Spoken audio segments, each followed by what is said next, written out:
Hai anak-anakku sekalian, calon generasi pemimpin negeri ini. Bertemu kembali dengan Bu Eni, tentunya masih pada mata pelajaran pendidikan Pancasila dan Kewarganegaraan. Untuk materi atau kompetensi dasar yang pertama pada kelas 11 adalah harmonisasi hak dan kewajiban asasi manusia dalam perspektif Pancasila. Ada 4 poin atau ada 4 subbab dalam materi ini. Yang pertama adalah konsep hak dan kewajiban asasi manusia. Yang kedua adalah substansi hak dan kewajiban asasi manusia dalam Pancasila. Dan yang ketiga adalah kasus-kasus pelanggaran hak asasi manusia. Dan yang terakhir adalah upaya untuk penegakan atau upaya untuk menangani pelanggaran hak asasi manusia. Untuk lebih jelasnya, mari kita simak pemaparan pada video berikut ini. Materi pertama yang akan dibahas pada kelas 11 adalah harmonisasi hak dan kewajiban asasi manusia dalam perspektif Pancasila. Mungkin kalian sudah sering mendengar tentang hak asasi manusia dan kewajiban asasi manusia. Pada KD yang pertama ini nanti akan ada 4 sub materi yang akan kita bahas. Yang pertama adalah makna hak dan kewajiban asasi, yang kedua hak asasi manusia dalam Pancasila, yang ketiga kasus-kasus pelanggaran hak asasi manusia, dan yang keempat adalah upaya penegakan hak asasi. Kita pertama akan membahas tentang makna hak asasi manusia. Menurut Undang-Undang HAM Nomor 39 Tahun 1999 disebutkan bahwa hak asasi manusia adalah seperangkat hak yang melekat pada hakikat dan keberadaan manusia sebagai makhluk Tuhan Yang Maha Esa, dan hak asasi manusia itu merupakan anugerahnya yang wajib dihormati, dijunjung tinggi, dan dilindungi oleh negara, hukum, pemerintah, dan setiap orang demi kehormatan serta perlindungan harkat dan martabat. Secara umum, hak asasi manusia memiliki 4 ciri khusus. Yang pertama adalah hakiki. Hakiki itu berarti bahwa hak asasi manusia adalah hak asasi semua umat manusia yang sudah ada sejak lahir. Yang kedua adalah bersifat universal. Hak asasi manusia berlaku untuk semua orang tanpa memandang status, suku bangsa, gender, ataupun perbedaan yang lainnya. Yang ketiga, hak asasi manusia tidak dapat dicabut, yang berarti bahwa hak asasi manusia tidak dapat diserahkan kepada pihak yang lain.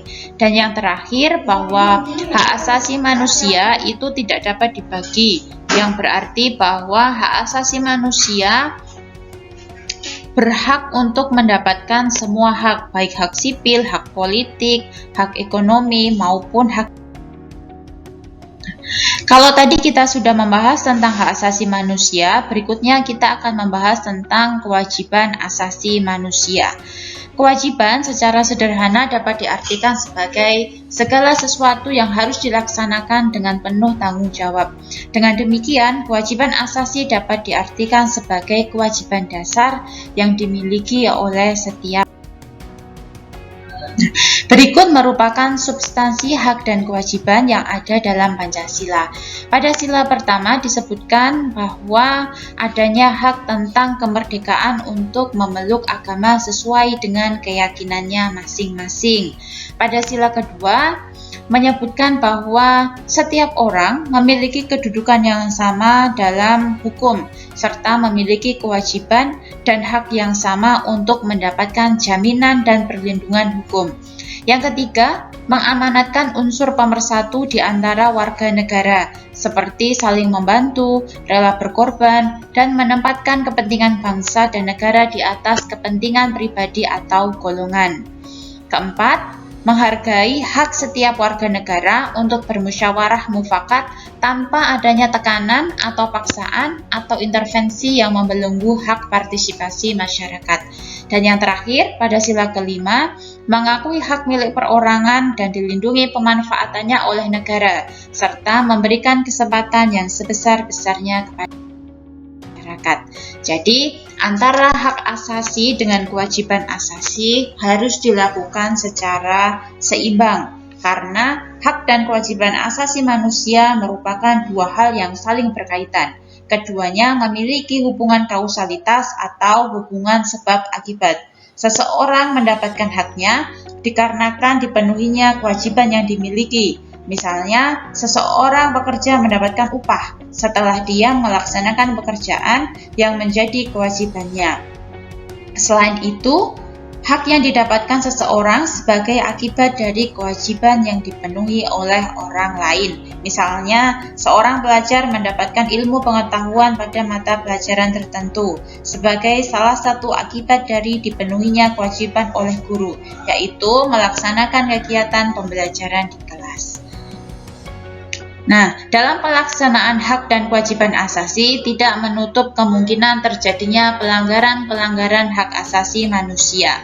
Pelanggaran hak asasi manusia adalah setiap perbuatan seseorang atau sekelompok orang, termasuk aparat negara, baik yang disengaja atau kelalaian yang secara hukum dapat mengurangi, menghalangi, membatasi dan atau mencabut hak asasi manusia seseorang atau sekelompok orang yang dijamin oleh undang-undang. Faktor penyebab pelanggaran hak asasi manusia ada dua. Yang pertama adalah faktor internal. Faktor internal adalah sikap egois atau mementingkan diri sendiri. Yang kedua adalah rendahnya kesadaran. Dan yang ketiga adalah sikap tidak toleran. Sikap egois atau mementingkan diri sendiri merupakan sikap yang dapat menyebabkan seseorang selalu menuntut haknya, sementara kewajibannya sering diabaikan. Rendahnya kesadaran dapat menyebabkan pelaku pelanggaran HAM berbuat seenaknya. Pelaku tidak mau tahu bahwa orang lain pun mempunyai hak asasi yang harus dihormati. Untuk sikap tidak toleran, ini menyebabkan munculnya saling tidak menghargai dan tidak menghormati atas kedudukan atau keberadaan orang lain. Faktor eksternal penyebab pelanggaran hak asasi manusia yang pertama adalah penyalahgunaan kekuasaan. Yang kedua, penyalahgunaan teknologi. Yang ketiga, ketidaktegasan aparat penegak hukum. Dan yang keempat adalah kesenjangan ekonomi. Berikut merupakan contoh-contoh kasus pelanggaran HAM yang pernah terjadi di Indonesia.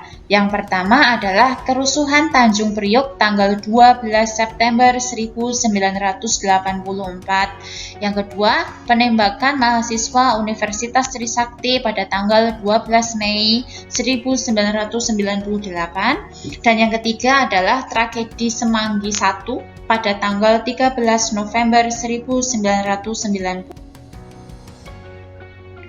Untuk mengatasi pelanggaran hak asasi manusia, pemerintah melakukan beberapa upaya pencegahan, antara lain menegakkan supremasi hukum dan demokrasi, yang kedua meningkatkan kualitas pelayanan publik, tiga meningkatkan pengawasan dari masyarakat dan lembaga-lembaga politik terhadap setiap upaya penegakan hak asasi manusia. Keempat, meningkatkan penyebarluasan prinsip hak asasi manusia kepada masyarakat melalui lembaga pendidikan formal maupun non-formal. Dan terakhir, meningkatkan kerjasama yang harmonis antar kelompok atau golongan dalam masyarakat. Selain upaya pencegahan, pemerintah juga melakukan beberapa upaya dalam menegakkan hak asasi manusia. Yang pertama, dengan dibentuk Komisi Nasional Hak Asasi Manusia. Yang kedua, dengan menciptakan produk-produk perundang-undangan atau instrumen yang mengatur tentang hak asasi manusia. Dan yang terakhir adalah dengan membentuk Pengadilan Hak Asasi Manusia. Komisi Nasional Hak Asasi Manusia dibentuk pada tanggal 7 Juni 1993 melalui Keputusan Presiden Nomor 50 Tahun 1993. Komisi Nasional Hak Asasi Manusia memiliki beberapa kewenangan, antara lain melakukan perdamaian kepada kedua belah pihak yang bermasalah. Kedua, menyelesaikan masalah secara konsultasi maupun negosiasi. Yang ketiga, menyampaikan rekomendasi atas suatu kasus pelanggaran HAM kepada pemerintah. dan DPR untuk dapat ditindaklanjuti. Dan yang keempat, memberikan saran kepada pihak yang bermasalah untuk menyelesaikan sengketa di pengadilan. Yang kedua, dengan membentuk instrumen hak asasi manusia. Instrumen HAM merupakan alat untuk menjamin proses perlindungan dan penegakan hak asasi manusia. Instrumen HAM dapat berbentuk peraturan perundang-undangan dan lembaga-lembaga penegak hak asasi manusia seperti Komnas HAM dan Pengadilan Anak.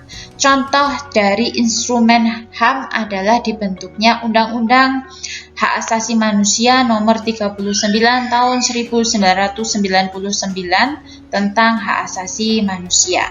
Dan yang terakhir, untuk membentuk Pengadilan Hak Asasi Manusia yang diatur dalam Undang-Undang Nomor 26 Tahun 2000. Berikut merupakan upaya pemerintah dalam menegakkan hak asasi manusia.